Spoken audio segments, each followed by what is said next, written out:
আমরা এই ভিডিওতে মূলত পিসিবি বোর্ড তৈরি করা শিখব। এই যে পিসিবি গুলো ডিজাইন করার পর কিন্তু চাইলে আপনারা নিজেদের ঘরে বসেও এই পিসিবি গুলো তৈরি করতে পারেন। সো সেই প্রক্রিয়াটি দেখবো আমরা এই ভিডিওটির মাধ্যমে। ভিডিওটি অবশ্যই গুরুত্বপূর্ণ এবং এই ভিডিওতে বেশ কয়েকটা স্টেপ রয়েছে, যদিও আমরা একটা ভিডিওর মাধ্যমেই শিখবো। সো চিন্তার কোনো কারণ নাই, তবে স্টেপগুলো যদি আপনি একটু মনোযোগ সহকারে শুনেন আমার কথাগুলো, কেননা এখানে অনেক বেশি ইনফরমেশন দেওয়া রয়েছে, যে ইনফরমেশনগুলো আপনাদের অনেক বেশি উপকারে আসবে। তো আমরা এই ভিডিওতে যে পিসিবি বোর্ডটা তৈরি করব বা আমরা যে সার্কিট বোর্ডটা তৈরি করব, সেটার কিন্তু প্রথমত আমি ডিজাইনটি করেছি ইজি ইডিএ সফটওয়্যারে। সো দেখতে পাচ্ছেন এটা হচ্ছে আমাদের সার্কিট ডায়াগ্রাম, দেন হচ্ছে এটাকে আমি পিসিবিতে কনভার্ট করেছি। এটা হচ্ছে আমাদের পিসিবি ডিজাইন। এবং এখানে একটা বিষয় খেয়াল রাখতে হবে, এটা শুধুমাত্র বটম লেয়ারে করা হয়েছে, যেহেতু আমরা সিঙ্গেল লেয়ার বোর্ড তৈরি করছি তার জন্য। এবং এখানে যদি আপনি এটা 3D ভিউ দেখেন তাহলে পাচ্ছেন এরকম। ফাইনালি এরকমই একটা বোর্ড তৈরি করার চেষ্টা করব, যেটা আপনারা ভিডিওর প্রথমেই দেখতে পেয়েছেন। আমরা চেষ্টা করবো এই ধরনের একটা করার। আর এরপর পিসিবি ডিজাইন প্রিন্ট করতে হবে। এক্ষেত্রে ফটো পেপার বা গ্লসি পেপার ব্যবহার করতে হয়। আমি প্রথমে প্রিন্ট করেছি ফটো পেপারে, এরপর গ্লসি স্টিকার পেপারে, কিন্তু কাজ হয়নি, কারণ আমি নর্মাল প্রিন্টার দিয়ে প্রিন্ট করেছিলাম তার জন্য। তাই অবশ্যই টোনার ব্যবহার করা হয়। এরকম প্রিন্টার দিয়ে প্রিন্ট করবেন, তাহলেই কেবল আপনি টোনার ট্রান্সফার করতে পারবেন। তবে আমি যে কাজটি করেছি সেটি হচ্ছে স্টিকার পেপারের পিছনের দিকে একটি পেপার থাকে, সেটাও মোটামুটি গ্লসি পেপারই হয় এক প্রান্ত। তো যেই পাশটা গ্লসি থাকে সেই গ্লসি পাশে আমি হচ্ছে ফটোকপির দোকান থেকে আমাদের এই ডিজাইনটাকে রেখে সেটাকে আমি ফটোকপি করে নিয়েছি। এবং ফটোকপি মেশিনও কিন্তু টোনার ব্যবহার করা হয়, যার কারণে আমি এটা দিয়ে পারফেক্টলি এটার যে টোনারটা আছে সেটা ট্রান্সফার করতে পেরেছি। আমি এই স্টিকার পেপার গুলো দারাজ থেকে কিনেছিলাম। আপনারা জাস্ট দারাজে গিয়ে সার্চ করবেন গ্লসি স্টিকার পেপার, তাহলে এই পেপার গুলো আপনারা পেয়ে যাবেন, সেখান থেকে কিনে নিতে পারবেন। আমি এখন এখান থেকে একটি ডিজাইন কেটে নিচ্ছি।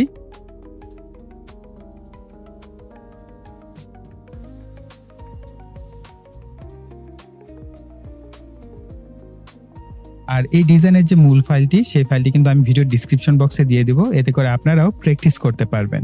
এরপর আমাদের প্রয়োজন হবে একটি কপার ক্লেড বোর্ড। এখানে একটি কপার ক্লেড বোর্ড থেকে আমাদের ডিজাইন অনুযায়ী যতটুকু দরকার ততটুকু অংশ কিন্তু আমি ছোট করে কেটে নিয়েছি।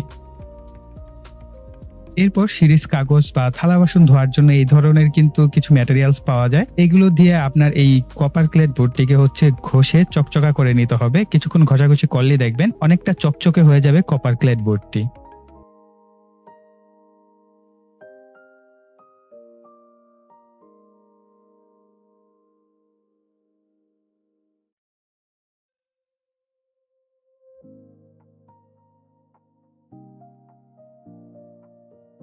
রঙের দোকানে গিয়ে যদি বলেন যে দেয়ালে লাগানোর জন্য যে কস্টেপ গুলো আছে সেগুলো আছে কিনা, তাহলে এই ধরনের কস্টেপ আপনাদেরকে দেওয়া হবে। এই ধরনের কস্টেপ আমাদের ব্যবহার করতে হবে, অন্য কোনো কস্টেপ আমরা ব্যবহার করতে পারবো না, কারণ হচ্ছে এই ধরনের কস্টেপ গুলো অনেক বেশি টেম্পারেচার নিতে পারে এবং এগুলো গলে যায় না। এখন ডিজাইনটি কপার ক্লেড বোর্ডের উপর ঠিকঠাক ভাবে রেখে তারপর আমাদের ভাঁজ করে নিতে হবে এইভাবে।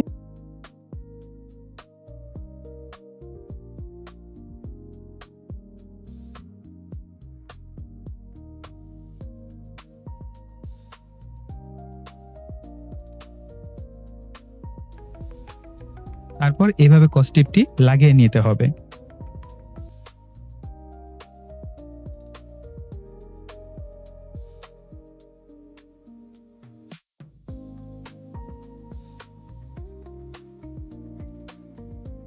এরপর একটি পুরাতন জিন্স প্যান্ট বা মোটা কোনো কাপড় ব্যবহার করতে হবে। এর উপর রেখে মূলত আমরা কাপড় ইস্ত্রি করার যে আয়রন আছে সেটির মাধ্যমে হচ্ছে ধীরে ধীরে ঘষতে হবে।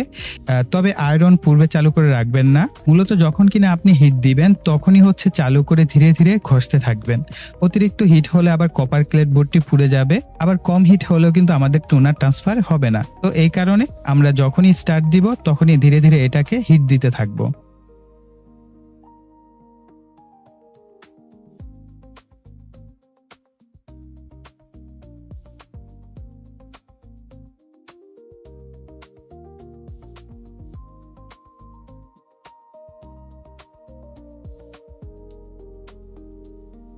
যখন কিনা আমরা আমাদের যে পিসিবি ডিজাইনটি সেটি হচ্ছে হিট দিতে দিতে একসময় আপনারা বাহির থেকে দেখতে পাবেন আপনাদের ডিজাইনটা কিছুটা স্পষ্ট হয়ে গেছে, অর্থাৎ দেখতে এরকম হয়েছে, তখন বুঝবেন যে আপনার মোটামুটি টোনারটা সেট হয়ে গেছে আমাদের কপার ক্লেড বোর্ডের উপর। তো তখনই আমাদের কি করতে হবে, হিট দেওয়া বন্ধ করে দিতে হবে। এরপর মিনিমাম 5 থেকে 6 মিনিট রেখে দিতে হবে কপার ক্লেড বোর্ডটি যেন ঠিকঠাক ভাবে ঠান্ডা হয়ে যায়।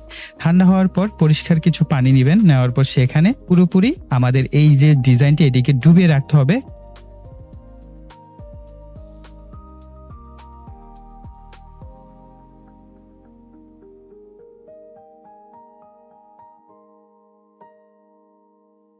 তারপর ধীরে ধীরে এইভাবে ঘষে ঘষে কাগজটি তুলতে হবে। এই সময় কোনো তাড়াহুড়া করবেন না, বারবার আমার মতো পানিতে ভিজিয়ে নেবেন, এতে করে খুব সুন্দরভাবে টোনারটি ট্রান্সফার হবে।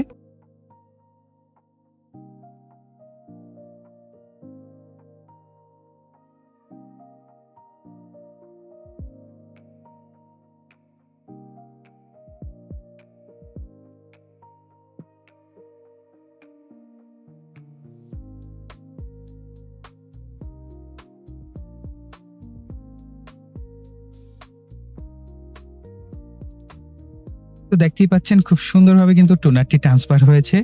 তবে আমি হিট কিছুটা বেশি করে ফেলেছি, তাই হালকা হালকা লালচে রং হয়ে গেছে, আপনারা কিছু কিছু অংশ দেখতে পাচ্ছেন। তো এটা মূলত ওভারহিট হওয়ার কারণে। তো কোনো অসুবিধা নেই, আমাদের পিসিবি 100% কাজ করবে। এরপর আমাদের প্রয়োজন হবে ফেরিক ক্লোরাইড।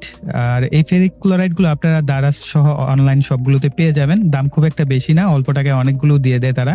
আর একটি প্লাস্টিকের পাত্র নেবেন, প্রয়োজন মতো পানি নিয়ে নিতে হবে, একদম এগুলো নর্মাল পানি, জাস্ট পানি নেবেন। এই পানিতে কিছুটা ফেরিক ক্লোরাইড আপনি আপনার প্রয়োজন মতো নিয়ে নেবেন।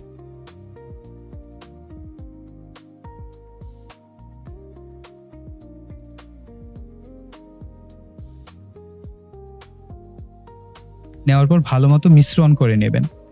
মিশ্রণ হয়ে গেলে কপার ক্লেড বোর্ডটি ডুবিয়ে ধীরে ধীরে ক্রমাগত নাড়তে হবে। এতে যে আমাদের কালো টোনারটি আছে, এই কালো টোনার ছাড়া বাকি যে কপারগুলো আছে সেগুলো গলে উঠে যাবে। তো এতে কিন্তু বেশ ভালো সময় লাগে, আর এই প্রক্রিয়াটিকে বলা হয় হ্যাচিং করা। প্রায় 25 মিনিটের উপরে আমার সময় লেগেছে, এবং এক্ষেত্রেও তাড়াহুড়া করা যাবে না, ধীরে ধীরে কাজ করতে হবে এবং খেয়াল রাখতে হবে যে আমাদের যখনই কিনা কপারটা গলে উঠে গেছে তখনই কিন্তু আমাদের এখান থেকে আমাদের যে পিসিবিটি সেটি কিন্তু বের করে নিতে হবে।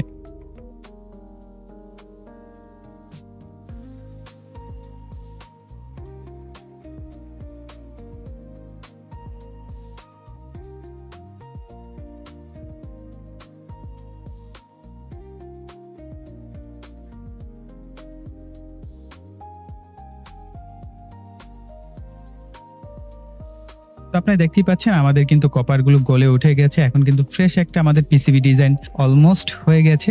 তো আমরা আমাদের এই কপার ক্লেড বোর্ডটিকে হচ্ছে এখন এখান থেকে তুলে নিয়ে পরিষ্কার পানিতে ডুবিয়ে আমরা মূলত পরিষ্কার করে নেব। তারপর একটি টিস্যু পেপার ব্যবহার করবেন, টিস্যুর মাধ্যমে হচ্ছে পানিগুলোকে শুকিয়ে নেবেন।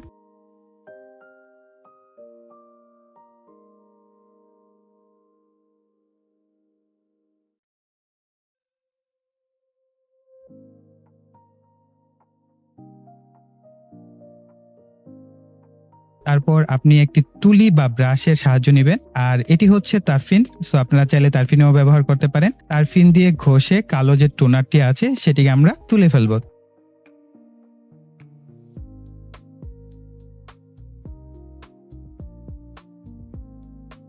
ভিতর থেকে আমাদের যে পিসিবি বোর্ডের যে লেআউট গুলো আছে সেগুলো দেখতে পাচ্ছেন। আপনারা দেখতেই পাচ্ছেন চমৎকারভাবে কিন্তু আমাদের পিসিবিটি ডিজাইন হয়েছে। সো আই থিংক আপনারা এখন নিজেরাই বাড়িতে বসে এই ধরনের পিসিবি গুলো ডিজাইন করতে পারবেন। তো আমার কাছে খুবই ভালো লাগছে, কেননা এটাই আমার প্রথম হোমমেড পিসিবি ডিজাইন ছিল এবং যা আমি সাকসেসফুলি করতে পেরেছি। সাধারণত ড্রিলের বিট গুলো 0.3 mm থেকে হয়ে থাকে, অর্থাৎ একদম সর্বনিম্ন সাইজ হচ্ছে 0.3 mm বা এর নিচেও হয়, কিন্তু স্ট্যান্ডার্ড হচ্ছে আপনি মার্কেটে 0.3 mm পাবেন এবং এটা পাওয়া অনেক কঠিন হয়ে যায়। তো এরপরে হচ্ছে আপনার 4, 5, 6 এভাবে করে হচ্ছে উপরের দিকে যাবে, দেন 1 mm, তারপরে 1 mm এর পরে 1.5 mm আছে, 1.6, 7, 8 এরকম ভাবে আছে, তারপর 2 mm, এভাবে হচ্ছে আপনার উপরের দিকে যেতে থাকবে। তো অর্থাৎ আস্তে আস্তে চিকন থেকে মোটা হতে থাকে বিটগুলো সাইজ অনুযায়ী। যেমন 0.3 mm বিটটা হচ্ছে একেবারে চিকন, এরপরে হচ্ছে এর উপরের যে বিটগুলো সেগুলো আস্তে আস্তে মোটা হতে থাকবে, ঠিক আছে। এভাবে হচ্ছে আপনারা ড্রিলের বিটগুলো কিনে নেবেন, এবং ড্রিলের বিটগুলো হচ্ছে অনলাইন শপে পাওয়া যায়, অফলাইন শপে বা আমার মতো একটু যারা একটু গ্রামের দিকে থাকেন এই সমস্ত জায়গায় আসলে পাওয়া যায় না। সো আপনারা নবাবপুর গুলিস্তানে খোঁজ নিলে হয়তো বা পেয়ে যেতে পারেন। তাছাড়া আপনি অনলাইনে শপে যদি লেখেন 0.3 mm ড্রিল বিট সাইজ বা প্যাক, তাহলে আপনারা দেখে যে ড্রিল বিট গুলো কিনতে পারবেন। তো কিছু ক্ষেত্রে আপনারা কিছুটা, যেমন যদি মোটা কোনো হোল হয় সেই ক্ষেত্রে কিছুটা কম নিলেও কোনো অসুবিধা হয় না, কিন্তু একেবারে চিকন বিটের ক্ষেত্রে চেষ্টা করবেন কাছাকাছি অ্যাকুরেট সাইজের হচ্ছে ড্রিল বিট ইউজ করার। এতে করে আপনি বেটার একটা রেজাল্ট পাবেন এবং কম্পোনেন্ট গুলো খুব সহজে প্লেস হবে।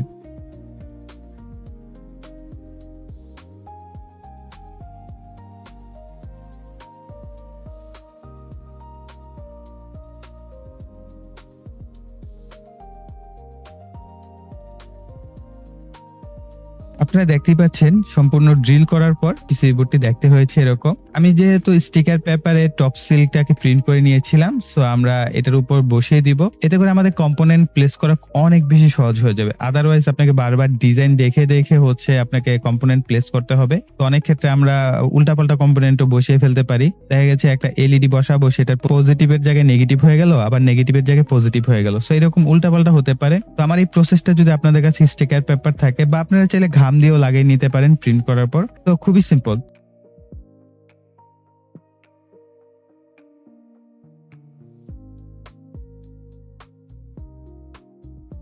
এই প্রসেসে একটি সুই বা সেফটি পিনের দরকার হবে, কেননা একেবারে 100% অ্যাকুরেট ভাবে কিন্তু আমরা উপরের দিকে যে ডিজাইনটা বসাতে পারবো তা কিন্তু না, একটু এদিক সেদিক হবে। তাই আমরা নিচ থেকে ছিদ্র করে নিলে উপরে যে কম্পোনেন্টের যে প্লেসটা সেটা আমরা বুঝতে পারবো। এবং সবসময় যে অ্যাকুরেট প্লেসে পড়বে এরকমটা না, কাছাকাছি হলেও কিন্তু আপনি আইডিয়া করতে পারবেন হ্যাঁ এটা এতটুক। কিছুটা এদিক সেদিক হলে অসুবিধা নেই, যেমন আমার যে ডিজাইনটা দেখতে পাচ্ছেন যে কিছুটা এদিক সেদিক হয়ে গেছে, কিন্তু এতে কিন্তু কোনো প্রবলেম নেই। আমি কিন্তু বুঝতে পারছি যে কোন জায়গায় কোন কম্পোনেন্টটা বসবে এবং কিভাবে বসাতে হবে, আমি খুব সহজে কিন্তু বুঝতে পারছি।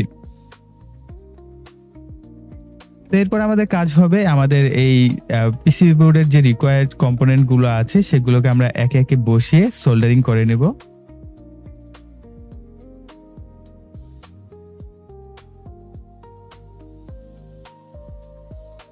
আপনারা দেখতে পাচ্ছেন সোল্ডারিং সম্পূর্ণ হওয়ার পর সার্কিটটি দেখতে হয়েছে এরকম। তো আমার কাছে কিন্তু সম্পূর্ণ সার্কিটটি দেখতে খুবই ভালো লাগছে এবং খুবই সুন্দর লাগছে। আমার কাছে মনে হচ্ছে যে খুবই ভালো একটা আমি সার্কিট ডিজাইন করতে পেরেছি।